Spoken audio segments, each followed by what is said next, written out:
Oftentimes in the sciences, we're dealing with numbers that are very, very large or are very close to zero.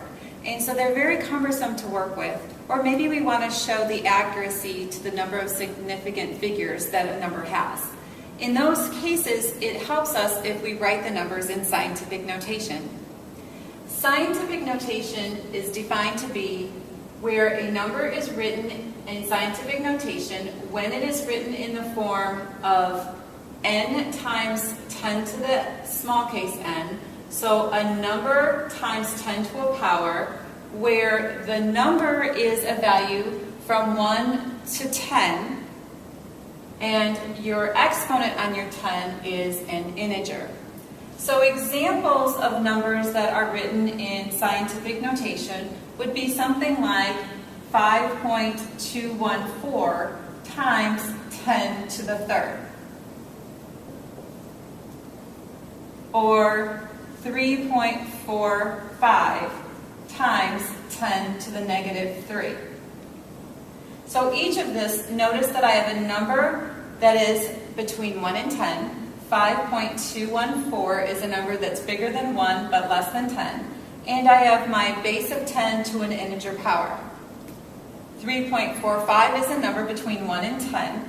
And I have it times 10 to a negative 3 power, so my exponents here are integers. These numbers are written in scientific notation. Numbers that are not written in scientific notation would be something like 27.21 times 10 to the fifth. This is not in scientific notation because this 27.21 is bigger than 10. It's not a number that's between 1 and 10. So we would need to rewrite that in order to get it into scientific notation.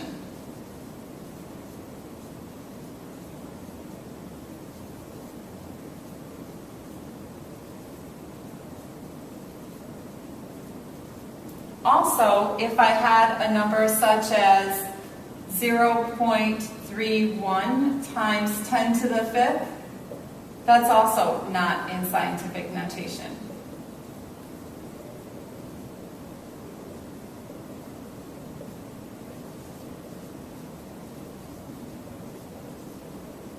Well, let's look at some numbers that are in scientific notation and see how we might rewrite them to find out what their value is if we looked at it in terms of standard notation.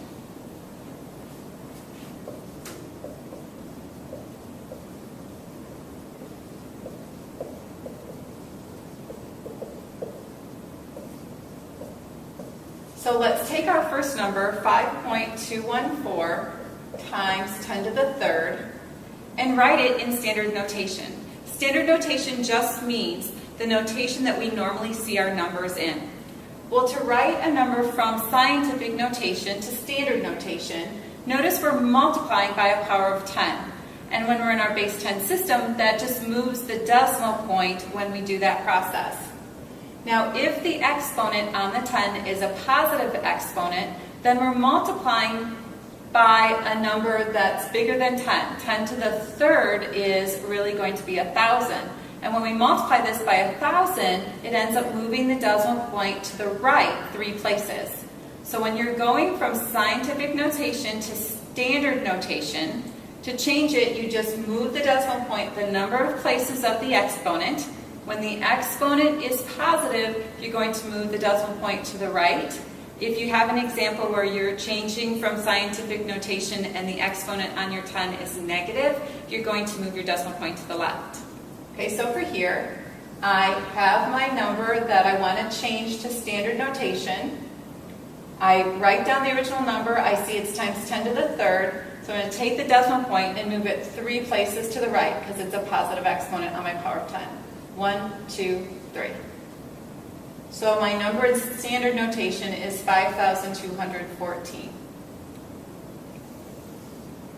How about if we want to write the standard notation for the number 3.45 times 10 to the negative third? Well, here we start with our 3.45, But since it's times 10 to a negative power, we're going to move our decimal point that many places to the left. So we'll start here, and I go 1, 2, 3. And if I did movements where there weren't digits, we put zeros in those spots. So we have 0.00345 is the standard notation for that number that's written in scientific notation. Now, a lot of times when we have our decimals that are between 0 and 1, and we want to make sure that we don't lose that decimal point in the process, we'll do a lead 0 in front of the decimal point just as a warning that the decimal point is coming. So that's our standard notation for that scientific notation number.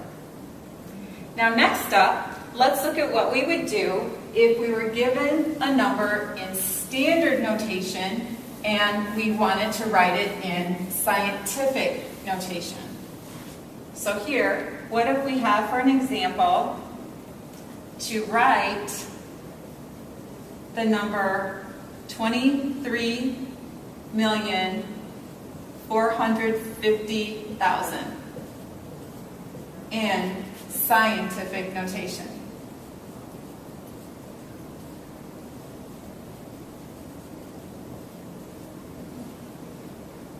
So what I need to do is write it as a product of a number between 1 and 10 and a power of 10 that would still mean numerically the same as this number. We need to figure out where to place our decimal point. If I put the decimal point between the 3 and the 4, that would be 23.45, which is a number that's bigger than 10. If I put it before the 2, that would be 0.2345, which is a number that's less than 1. To meet the requirement that my number that is part of the product is between 1 and 10, the decimal point needs to be between the 2 and the 3. So I have my 2.345 times 10 to the, and I need to think about how I would move this decimal point so that it would mean the same thing as this.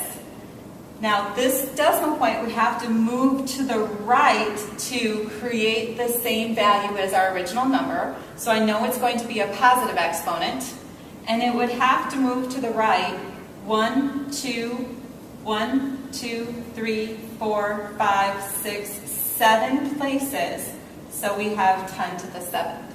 So this is the scientific notation for that standard notation number.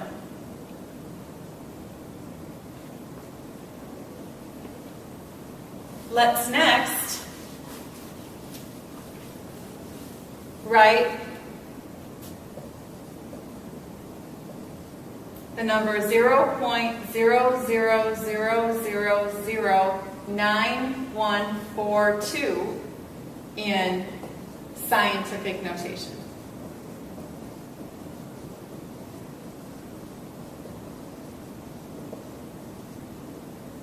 Well, we want to think of where we need to place our decimal point. We need to place our decimal point between the 9 and 1 to be a number between 1 and 10. So we have 9.142 times 10 to the, and notice if I carried this out going back to my standard notation, I would need to move the decimal point left to mean the same as the original number. So my exponent's going to be negative on my base of 10. And think about how many places it would have to move from here to get to that number. It would be 1, 2, 3, 4, 5, 6. So we have our exponent of negative 6 on our base of 10. So here is our scientific notation for our original number there. Last example that I want to show you is what if we have a number that's not in standard notation, nor is it in scientific notation, and we want to rewrite it in scientific notation. So what if we had our 237.3 times 10 to the negative 5th power, and we wanted to write this in scientific notation. Notice it's not now because my first number is not a number between 1 and 10. Well, what we can do is we can take and change our first factor into scientific notation and bring the rest of that number down to the next stage. So what's the scientific notation for 237.3? So we'll want the decimal point between the 2 and the 3. So we have our 2.373, and it would be times 10 to the, and we would need to move the decimal point, our decimal point value 2 places to the right to make the same original value, so that would have an exponent of positive 2. Now I've got the right requirement for my number between 1 and 10. It's my 2.373 times 10 to the, but I need to combine this multiplication of this exponential expression. Remember, when you're multiplying exponential expressions that have the same base is 10, you keep the base, we keep the base of 10, and we add the exponents. So 2 plus a negative 5 gives me an exponent of negative 3. So this would be our scientific notation for this original number that wasn't in either one. Now, some people like to actually just take and rewrite the original problem into standard notation and then take that standard notation back to scientific notation. You definitely can do that and you would get the same answer. Either way, you always want to make sure that you have the requirement that the scientific notation definition requires if you're asked to write an answer in scientific notation.